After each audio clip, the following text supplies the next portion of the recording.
Welcome back for another deep dive with us. This time, we're going to be tackling something pretty fundamental, I think, for you as a philosopher, and that is this concept of methodological individualism. Oh, yeah. It can be a bit of a head-scratcher, Yeah. but luckily we have a great starting point. The Stanford Encyclopedia of Philosophy entry on methodological individualism. Yeah, it's a good one. So get ready to explore some intriguing questions, like why is understanding individual actions so crucial for explaining all those big social phenomena? Is this just a fancy way of saying society doesn't exist? And how did this idea even get tied up with political ideologies like Marxism and capitalism? All that and more coming up. It's going to be a good one. So let's dive right in. What exactly is methodological individualism? Well, the Stanford Encyclopedia kicks things off with a definition from Max Weber. Ah, good old Weber. Yeah, basically he says that to understand social stuff, we need to understand individual actions. And to understand those actions, we got to understand individual motives. It's like, to get the big picture, you got to zoom in on the little details first. Right. So it's not just about what people do, but why they do it. Exactly. And that's where things get really interesting. It's not that groups or societies don't exist, but rather that they're made up of, well, individuals making choices. Right. And those choices are based on their own beliefs and reasons. Yeah, it's about prioritizing that action frame of reference, as the entry calls it. I like that, the action frame of reference. So instead of just saying this group did X because of Y, we have to ask why did each individual in that group choose to do X? Exactly. It's like a detective story. To crack the case of how did the society happen, you got to look for the motives of all the characters involved. I love that analogy. Yep. Okay, that makes sense. But why is this so important for philosophers specifically? Well, for one thing, it helps us avoid some pretty big pitfalls in our thinking. For example, imagine a scenario where a group would benefit from everyone cooperating. Right. Sounds straightforward enough. Right, but here's the thing. Just because something benefits the group as a whole doesn't mean it benefits each individual member enough to motivate them to actually, cooperate. I see where you're going with this. It's like the classic prisoner's dilemma. Two people would be better off if they cooperated, but they both end up betraying each other because they're each acting in what they see as their own self-interest. Right. So even though cooperation would lead to the best overall outcome, it's not necessarily the most rational choice for each individual. Exactly. And methodological individualism helps us unpack those situations where individual rationality, as they see it, might lead to a collectively irrational outcome. It's not enough to simply say, the group acted rationally, we got to see how those individual incentives led to the group outcome, which might not be what we expect at all. Right. So for a philosopher, this is crucial for understanding all sorts of things, from ethics to political theory. Totally. It adds this whole other layer of complexity. Okay, so we're already starting to see how this idea can shed some light on some pretty classic philosophical problems. Now, I'm curious about the historical side of things. Yeah, the history's fascinating. Where did this whole idea of methodological individualism even come from? Well, the term itself actually pops up with Joseph Schumpeter in the early 20th century, but it's really Max Weber, as the Stanford Encyclopedia highlights, who gave it the weight it has in social science and philosophy today. Okay. And of course, later on, figures like Hayek and Popper really championed it, although for slightly different reasons. So it wasn't just one aha moment, but more of an evolution of thought. Exactly. And those nuances are important. For instance, Hayek, he was all about those unintended consequences of individual actions, like how the invisible hand of the market can lead to overall order, even though no one is consciously planning it. Right. Whereas Popper, he was concerned with avoiding those grand, sweeping theories of history that try to explain everything from a top-down perspective, which he saw as potentially very dangerous, even totalitarian. So it's not just an abstract idea. It's tied up with some pretty weighty political and philosophical concerns. Absolutely. It gets right to the heart of how we understand society and individual freedom. But okay, I gotta ask, doesn't this approach run the risk of just reducing everything to psychology? Like saying that to understand society, all we need to do is understand individual minds. That's a common misconception for sure, and the Stanford Encyclopedia addresses it head-on. Okay, good. Methodological individualism isn't saying we need to ignore social factors at all. It's just saying we need to understand how those social factors influence individual reasons for acting. So it's not society doesn't exist. It's more like society is the outcome of all these individuals interacting with each other and with their social environment. Precisely. It's about that interplay between agency and structure. Think of it this way. To understand why a particular law was passed, we need to look at the individual legislators who voted for it, right? Right? But we also need to consider all those social and political pressures that influence their decisions. So it's not just about what's going on in people's heads, but also the context in which they're making decisions. Exactly. You got to look at both. Okay, that paints a much clearer picture. So we've established what methodological individualism is and why it matters. But are there any criticisms of this approach? I mean, it can't be the be-all and end-all of explaining society, can it? You're right, no philosophical approach is perfect, and the Stanford Encyclopedia does point out a few key criticisms.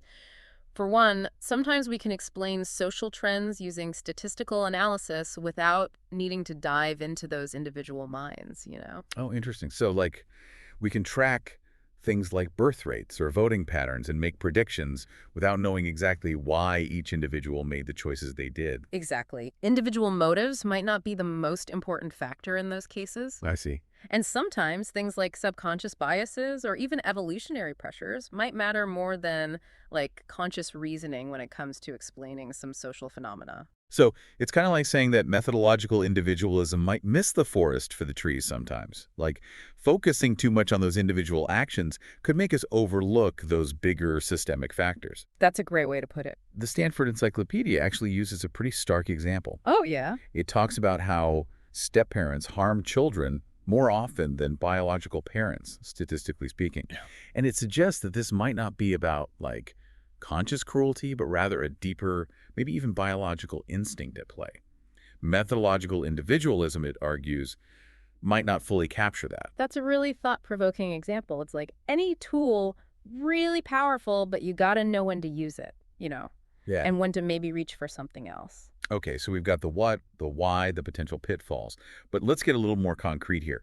How has methodological individualism actually been used in philosophical debates? Oh, well, one area where it gets really interesting is in political philosophy. The Stanford Encyclopedia actually highlights how it was a key player in those heated debates about Marxism versus capitalism back in the 20th century. Oh, wow. So were people using methodological individualism to, like, argue for one system over the other, like saying it proved capitalism was better or something? Not exactly. Thinkers like Friedrich Hayek, who were big fans of methodological individualism, argued that it actually helped to highlight the limitations of centralized planning. Oh. And conversely, the benefits of more decentralized systems like, the free market. So Hayek was basically saying that to really understand how a market economy works, you can't just look at it from the top down like some big abstract system. Yeah, right. You need to start with the individual buyers, sellers, producers, all those folks making choices based on their own information and their own goals. Precisely. He was all about how market prices emerge as those unintended consequences of all those individual decisions. It's like that invisible hand idea. The market can coordinate things in a way that no central planner ever could, Yep. simply because it's based on all those aggregated choices of, well, individuals. But wouldn't a Marxist counter that by saying, hold on, those individual choices aren't happening in a vacuum? Like, people's economic decisions are shaped by their social class, their access to resources, all those structural factors that Hayek seems to downplay. That's the crux of the debate, right? Critics of Hayek pointed out that you can't just ignore those social constraints. They argued that individuals are making choices within a system that's already rigged in certain ways, and that shapes their options and outcomes for sure.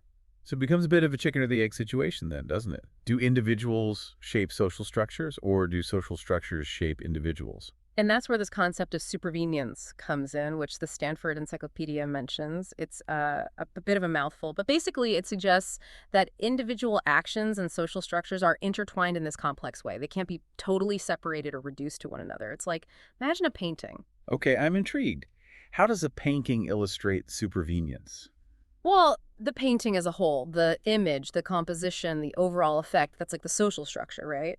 Okay, yeah. But it's made up of all those individual brushstrokes, each one placed there by the artist. I'm seeing it. You can't have the painting without the individual brushstrokes. Right. But you also can't understand the painting just by analyzing each brushstroke in isolation. Yeah. You need both levels of analysis. Exactly. And that's what supervenience is getting at. You need both the individual actions and that broader social context to really understand how things work. Neither one is fully reducible to the other. This makes me think about that whole free will versus determinism debate. If our choices are so heavily shaped by social structures, does that mean we're not really free? That's a huge one. And methodological individualism can definitely help us unpack it by reminding us that even within those structural constraints, individuals still have reasons for acting. It allows for a more nuanced view of agency. We're not just puppets of the system. So even if my choices are limited by, say, social factors, I'm still making those decisions based on my values, my beliefs, my understanding of the world. Right. And that's where ethical considerations become super important. Even if someone is acting within a system that's, say, unjust, we can still judge their actions based on their intentions and the choices they make within that context. This reminds me of another area where methodological individualism has been applied moral philosophy. The Stanford Encyclopedia mentions thinkers like Robert Nozick, a proponent of libertarianism, who used this approach to argue for things like individual rights and limited government. It's a natural fit, isn't it? If you're emphasizing individual choice and agency, then you're going to be wary of anything that restricts those freedoms, even if it's done with, good intentions. But wouldn't someone argue back that sometimes individual freedom needs to be limited for the sake of, like, the common good? Think about laws against stealing or polluting. Those restrict individual actions, but they're generally seen as justified. That's the heart of the debate, right? It's not that methodological individualism leads to one specific political ideology. It just provides a framework for thinking about these issues. It pushes us to ask, when is it justifiable to limit individual freedom? What are the trade-offs between individual rights and collective well-being? How do we balance those competing demands? It gets messy. So it's not about saying methodological individualism equals libertarianism or anything like that.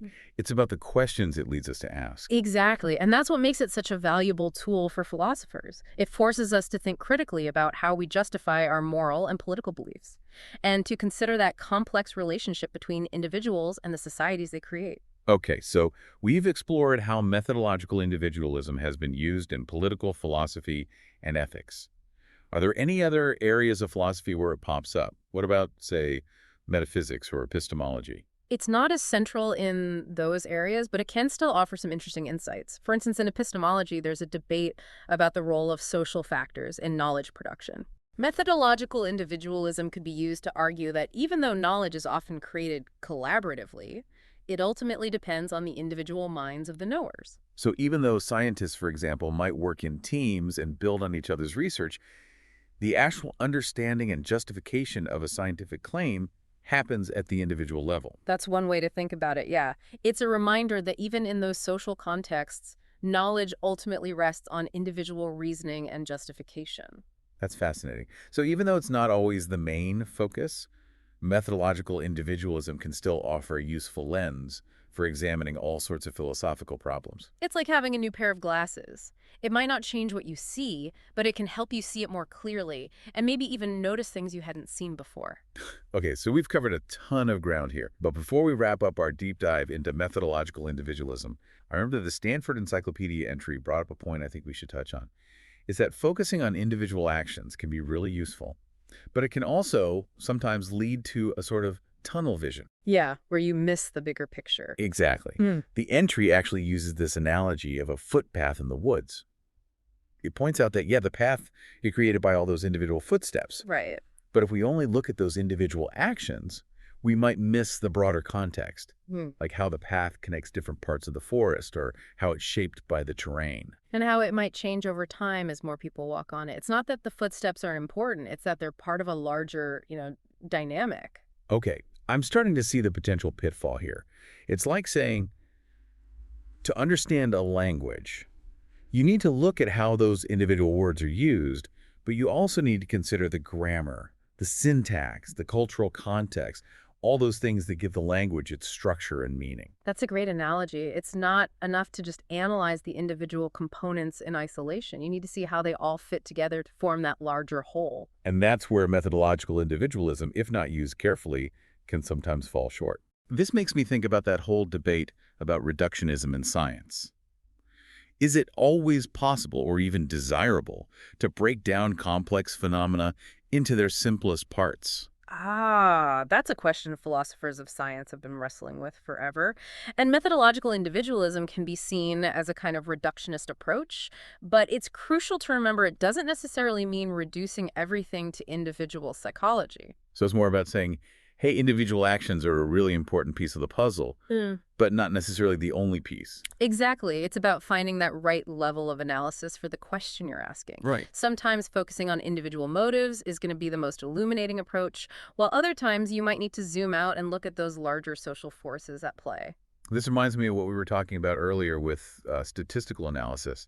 Sometimes we can explain those social trends just by looking at the numbers without needing to know why each individual made the choices they did. Totally. Like, think about studying traffic patterns. You can identify rush hours, bottlenecks, all that, just by analyzing the traffic flow data. You don't necessarily need to interview every single driver to get a good understanding of how the system works. So it seems like the key takeaway here is that methodological individualism is a powerful tool, but we need to be aware of its limitations and be open to using other approaches when they're more appropriate for the question at hand. It's all about being flexible, right? Recognizing that there are multiple ways to explain the world around us, and no one approach has all the answers. Well said.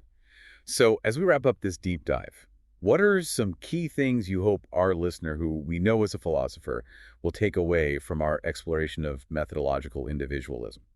Well, I think the most important thing is to remember that it's a methodological principle, not an ontological one. Okay. It's a way of approaching the study of social phenomena, not a statement about what ultimately exists, right?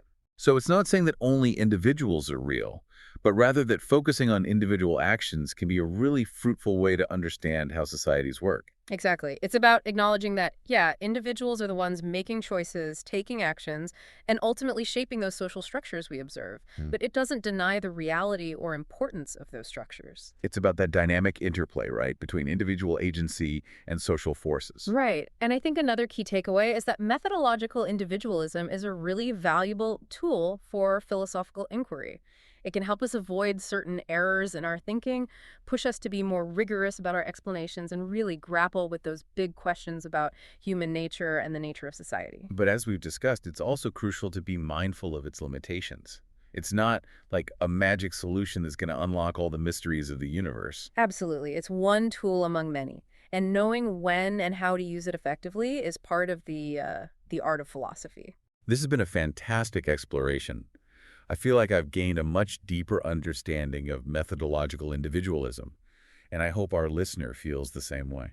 I'm glad to hear that. It's a concept that's worth revisiting again and again, as it can lead to new insights every time you engage with it.